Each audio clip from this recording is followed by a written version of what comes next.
Well, welcome to Forthright, and I have three special guests today from the 9th Legislative District, Senator Mark Schessler, Representative Mary Dye, and Representative Joe Schmick. And I'm going to let you guys introduce yourselves in order of seniority, so that means Mark gets to go first. Well, thank you. Hopefully I'll keep my allotted time block. You can have 2 minutes for your intro. First elected to the House 1993, elected to the Senate in 2004, served as Senate Majority Leader for 5 years, Senate Republican Leader for 3, stepped back to be a rank and file member again. I farm and ranch in Adams and Lincoln counties and look forward to the coming session. Okay. And Mary. Well, thank you, Solani, for having us. And I didn't do that in order. I apologize, Joe, It's but okay. ladies first. Yes. So I serve out of Pomeroy, and I was appointed in 2015, and have been in the House working on environmental and ranching issues. And I am now the ranking on environment and energy. I have worked on bills including rural broadband and Columbia River issues, Columbia Basin Project, and I'm really looking forward to this next session. Okay. Well, Joe Schmick, I was appointed in 2007 in the November, and have been elected ever since into the House. I'm the ranking member on healthcare and wellness. I sit on appropriations and the agriculture and natural resource committee, plus numerous other ones I don't want to bore you with. Well, they may come up as we talk about the session.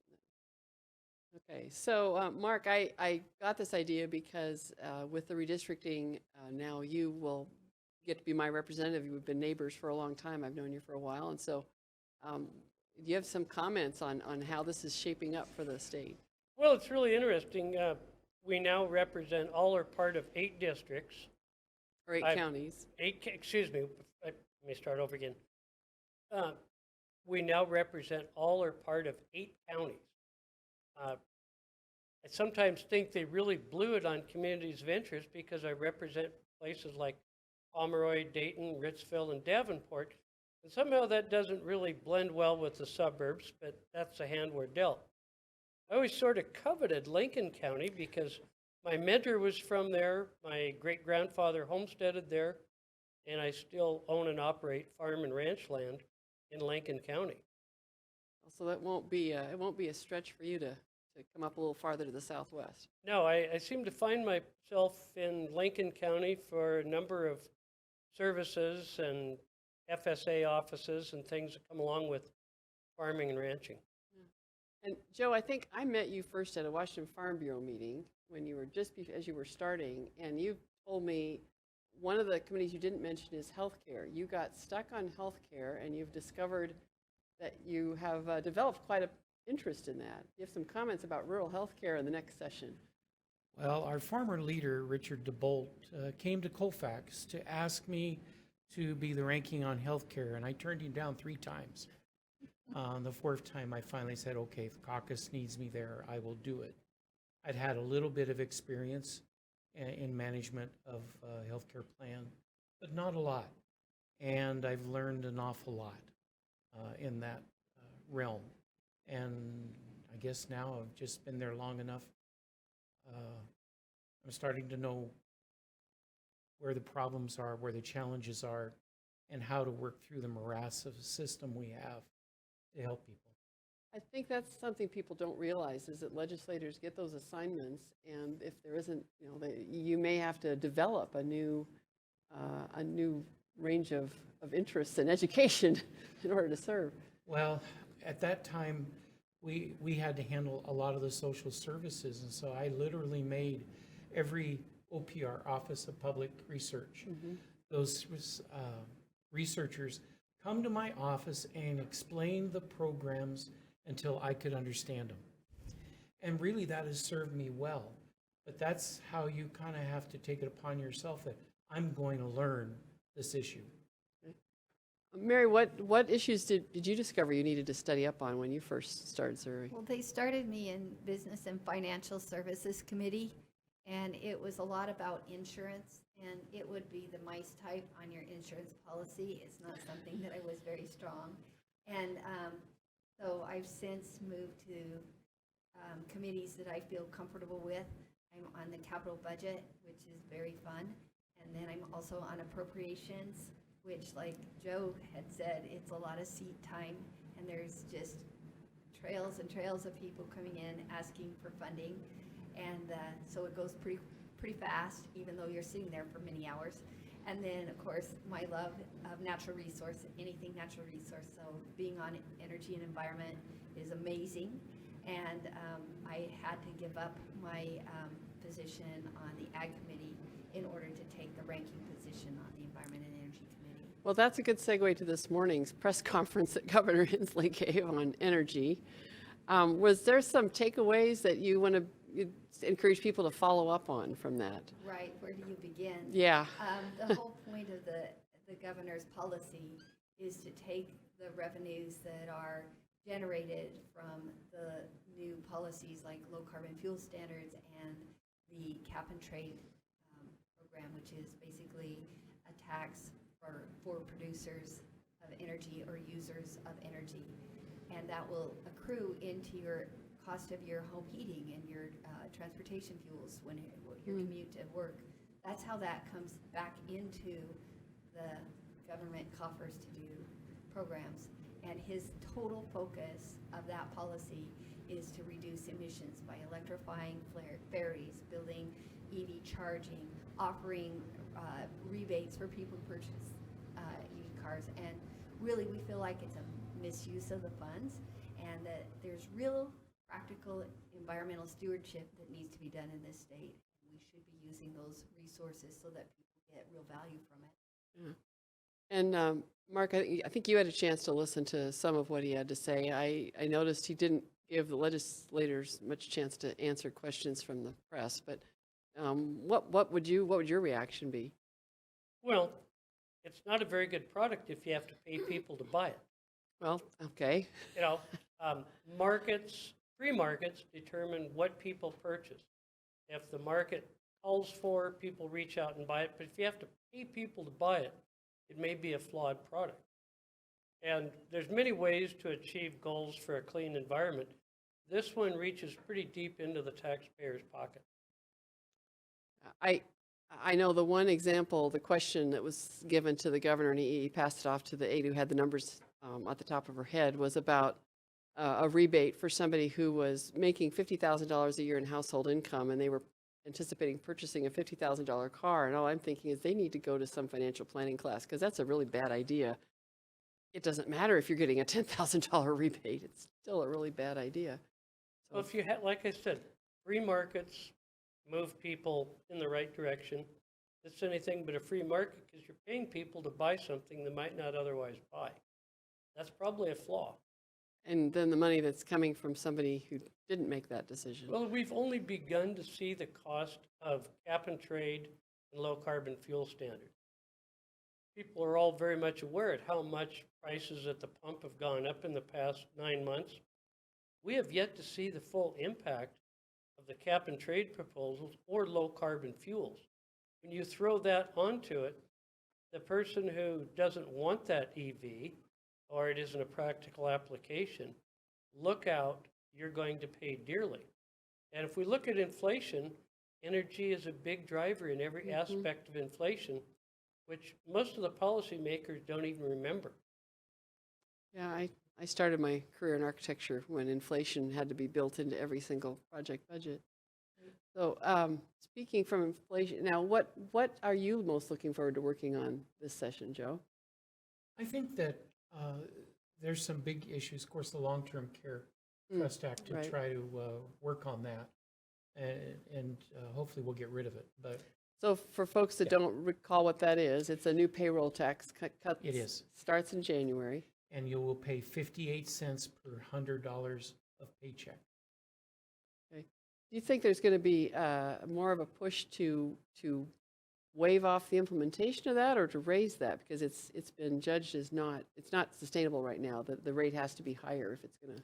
Well, the governor came out and said that he's taken a look at suspending a year, putting off a year, the implementation of it, which would allow the legislature to go in and take a look at it and work on it. I think Okay. the best thing is to get rid of it, though, Mhm. because I think people need to be able to plan for themselves and make the bet. They will make the best decision for themselves. And without getting into a lot of specifics, there's a lot of problems with the Mhm. Long-Term Care Trust Act. Right. I wrote about it in June when Mhm. nobody was paying attention to it. Yep. Yeah. Financial literacy actually sounds like that would be a really good thing to focus on in schools this Well, year. yes. Is there anything in education issues that you see coming up? It's not really any of your Well, particular. I've been championing a bill for, this will be the third year now, to allow school districts to set up a depreciation account. Hmm. And they set up the account, no big deal. And the key word is may put up to 3% of their annual budget into this depreciation account for the maintenance of buildings.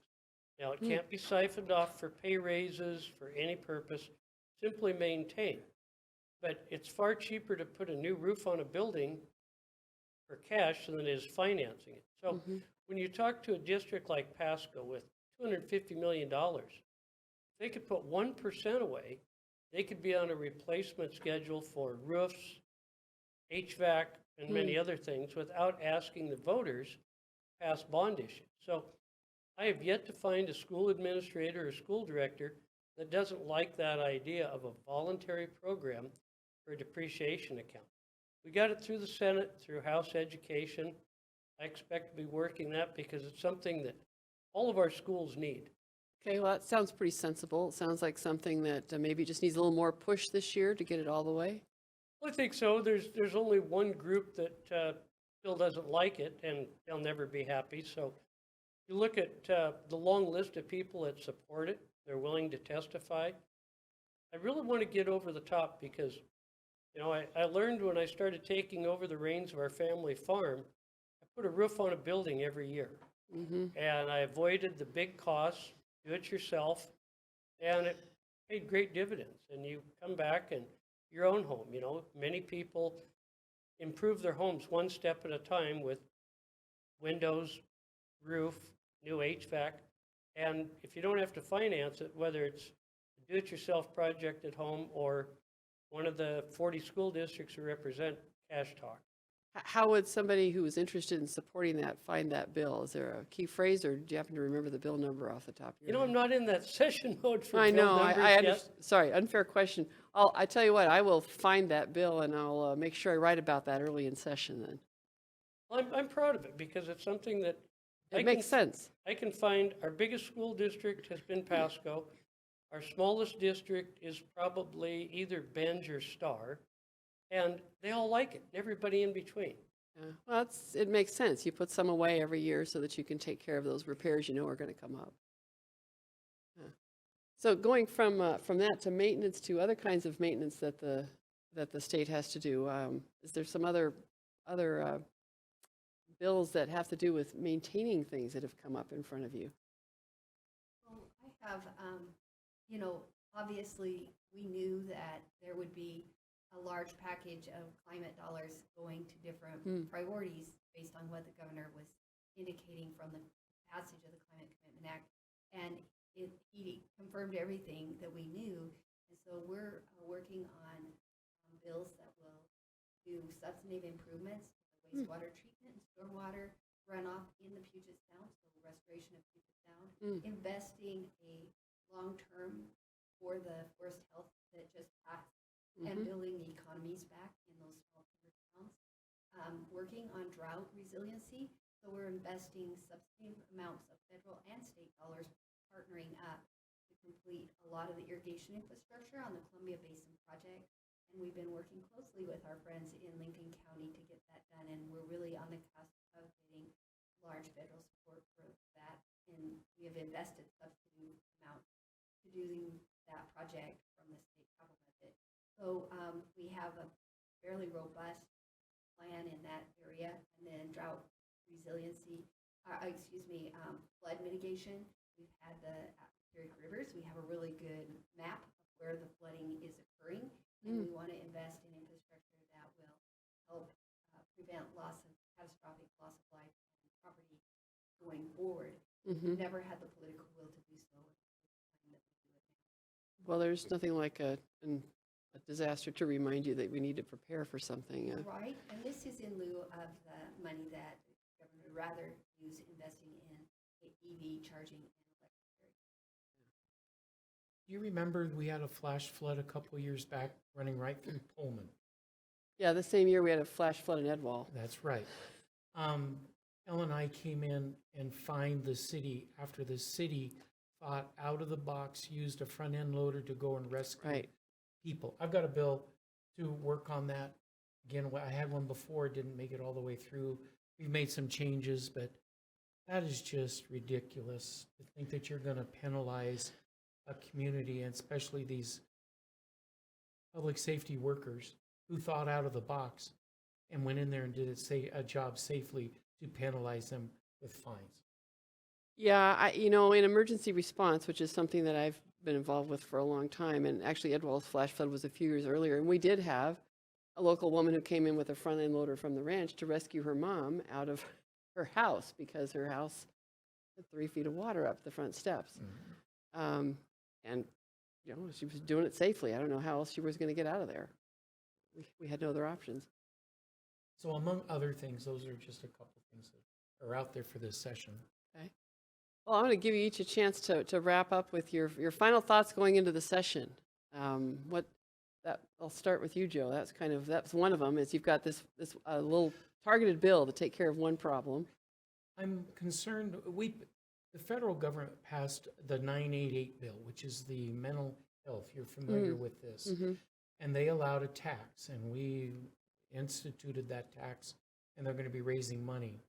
And what that is supposed to do is to be help with emergency services for behavioral health across the state. I'm really concerned about the rural areas, that how these services are going to be delivered.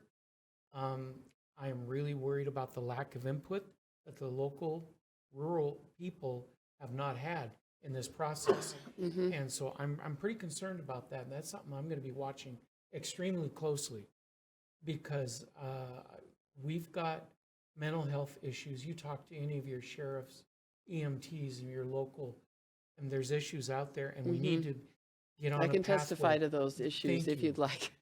But we've got to get on a pathway so that we can deliver services to keep our communities safe. And so that's kind of maybe my last word, but that one really concerns me, and that we're going to have to watch that closely. Okay. Mary? So I ran a little bill 2 years ago that instituted a wild horse training program inside of the Connell prison, and it passed without any no votes, but was vetoed due to COVID by the governor. And I want to rerun that so that we can institute programs that do real restoration of people's lives before they're released from prison. We're experiencing some of the Supreme Court ruling where many people were released because of the nature of their sentencing was based on simple possession.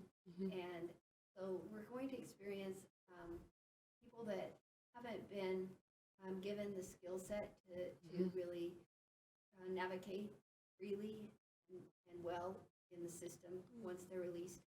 This program will help people build those skill sets, self-reliance, adaptability, integrity, hard work ethic, by training wild horses while they're in prison, and developing empathy for others, and developing the tools inside themselves, patching some of maybe the things that they might have missed during childhood or others, and being able to release out and be successful in negotiating life after prison. I think that sounds really cool. The patience and persistence you get from rehabbing an animal and rehab your own inner self. It goes both directions. Yeah. You tune the horse. Yeah. And Mark, I'll let you give the final word on this upcoming session. You are a minority leader. No, You are. I chose that 8 years was enough. I wanted to fish, hunt, and spend more time with grandchildren. But the new role I took on was assistant ranking member with Senator Honeyford on capital budget. And capital budget is probably one of the least partisan aspects of Olympia. And there's a number of important things. It's a supplemental budget, not a free-for-all. But you start out, all politics is local. Well, I inherited a school in Elmira that burned that was Senator Warnick's, and we got to look for a solution to that locally. Yeah. We have to look at, I believe, inflation, because there's a generation of staff and analysts that never lived or worked during high inflation. And I believe that we need to set aside a fund or contingency plans. What if the price of steel, concrete, and other products goes up and you can't build a project because we didn't anticipate that when it was designed? For example, plastic pipe has doubled in price. Water lines, sewer lines, Fire Real- sprinklers? real basic things that government does that we have to look out for. So I'll be looking out for capital budget items, particularly like that, and set aside for inflation, I think, is very critical in the times we're in. You know, I think you're right, and I do remember that from when I first graduated from WSU in '78, and we had to build inflation into every single project budget. I was newly married and back on the farm in '78 and lived and worked through those interest rate periods and the inflation that came with it. And one of the best research fiscal analysts in Olympia was born in 1974. He is brilliant, but we lived it. He read about it. The state actuary is probably one of the finest minds in Olympia. He's still acting on what the Fed and the Treasury are telling us. I fear that those numbers are way too low. Okay, well, convening a council of elders sounds like a good beginning to the next session to remember the old days. Okay, well, I'm glad that you all could join me here in Spokane today, and it was great to visit, and I wish you all the best of luck in the next session. Thank you. Thank you very much. Okay.